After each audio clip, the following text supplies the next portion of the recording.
This video's for the noobs.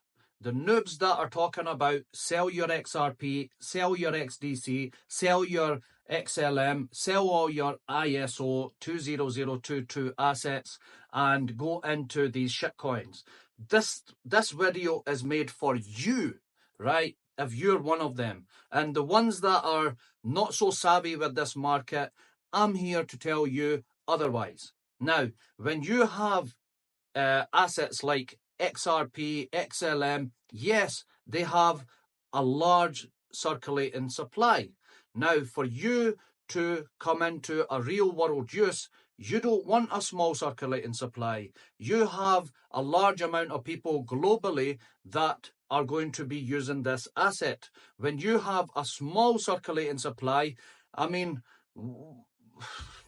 it's a no-brainer. Okay, you have to understand it that way. Now, let's say, let's take things from another standpoint. Let's say you have got a bank and you want to pitch your token. Let's say a company goes to pitch their token to the bank and says, "This is my token, and I want you guys to start using it because I believe it's better, it's faster, it's more efficient, it's more scalable, and blah, blah, blah, blah," right? And it actually improves people's lives. Because in this day and age, whatever comes into fruition has got to be better than what we already currently have. Now, does XRP match all those indications? Yes, it does. Do other assets match all those indications? Yes, they do. When you have assets that are absolute garbage and don't do anything, they're no good for anyone, right? They don't, if they only have a circulating supply of, let's say, 1 million, 10 million, 50 million, is that enough for the world for the world to remit on? Is that seriously going to be enough? Do you understand what I'm trying to say? I mean, I don't believe that to be the case. For something to be scalable and be long lasting, it does. I believe your asset, the higher the circulating supply, the better that asset is, knowing that the fundamentals of that asset fit the description of it being better than what we currently have. Okay, now, from a banking standpoint, they want to know, is this asset good? Has it been trialed? Has it been tested? What have you got as a prototype? It's like you starting an Amazon business and you have launched a new product. Are you going to go with the product that the company anyone in China just sends you? You're not.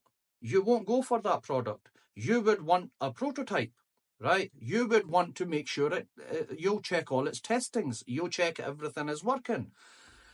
And this is what people don't understand. They have to really come back to how things work, how things actually fit in, right?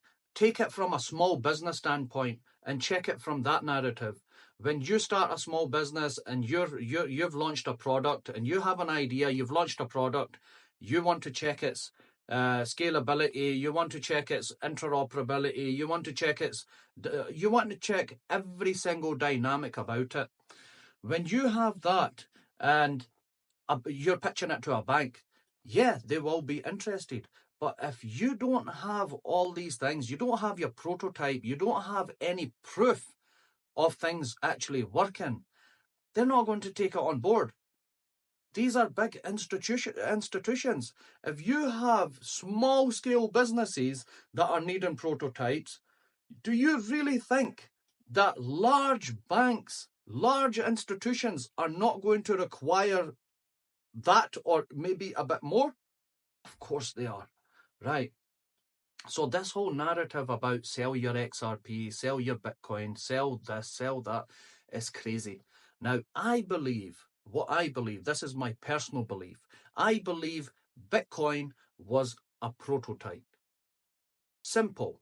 And I'll tell you why. Because you had Arthur Britto, you had David Schwartz, and you had Jed McCaleb that were working on Bitcoin at the time. These guys worked on Bitcoin and they ran off. They took off and started other projects. You have David Schwartz, he went over to XRP, right? Now, are you trying to tell me that David Schwartz doesn't know what he's doing? He's just went into something that's a failure? Come on. And the other thing is that I believe that all these things are already pre-planned, they're orchestrated, and you know, for things to come into fruition, they need all these shitcoins to perform. So when the rug pulls come, these large institutions have funds to be able to develop on other assets and create businesses. It's with your money. That's what they're looking to do. They're looking to do it with your money. You have to understand that. Now, let's say there was a big crisis that happened. Is your shitcoin going to last in this market? I don't think so. I really don't think so. Is XRP, is XLM, does XRP, XLM, HBAR, IOTA, Algorand, you know, all these assets that are under the ISO branch, are they equipped to deliver in a recessionary environment and save the day? Yes, they are. Think. Please, guys, think about it. Now, these assets that are going to be something in the future, they are keeping you out of it by showing you they're creating a distraction elsewhere. They're great at creating distractions elsewhere while they're working on something actually tangible, actually something that's actually coming into fruition. Okay? The name of the game is patience. Be very patient. Yeah, you can use your strategy and trade all these shitcoins, but do you know what? That's what I do.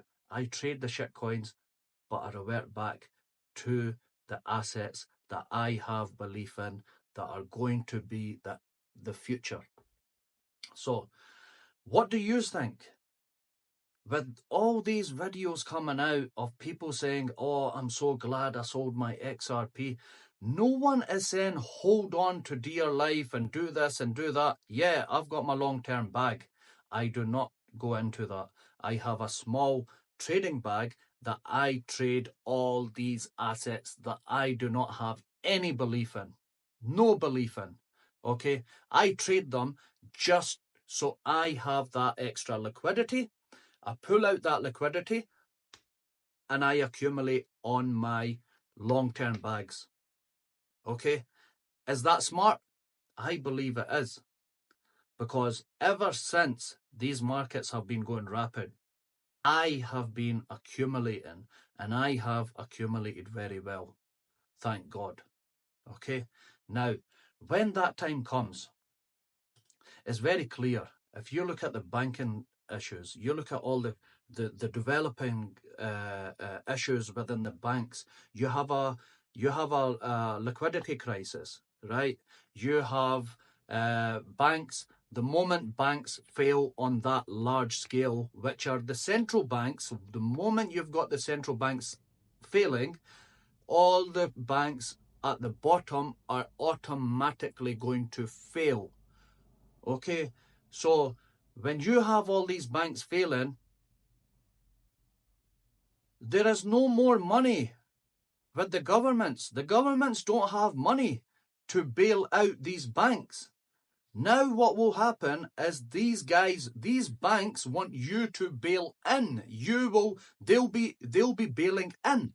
So what that means is that your money that's in the bank will end up saving the day for those guys. Now, in the UK, we have the FCA protects you up to £85,000. I'm sure it was £80,000 or £85,000. Now, anything above that, anyone got more money than that, they're shot. They're gone. I would never ever hold more than the amount that they promise to protect you by in the bank. And saying that, I wouldn't even hold the amount that they are protecting you up to, because I don't trust them. I just don't trust them. Guys, look at the global debt issues. It is absolutely crazy. You have crazy global debt issues. You don't have liquidity. Liquidity has dried up. And these guys are telling you that go and buy all these shitcoins. Buying these shitcoins and holding on to them for dear life, you are going to end up making the biggest mistake of your life and not being in the assets that are coming into fruition for the future coming forward. The ones that are going to save the day, you're going to be in the wrong. And mark my words on it. I'm not a financial advisor. I am just an enthusiast that is giving my take on what the market is all about. I have been here from 2016. It's no joke. I have seen many ups. I have seen the highs. I've seen the lows. And I have sang along and I have danced along with these markets. And guys, don't make that mistake. Please, don't go mad.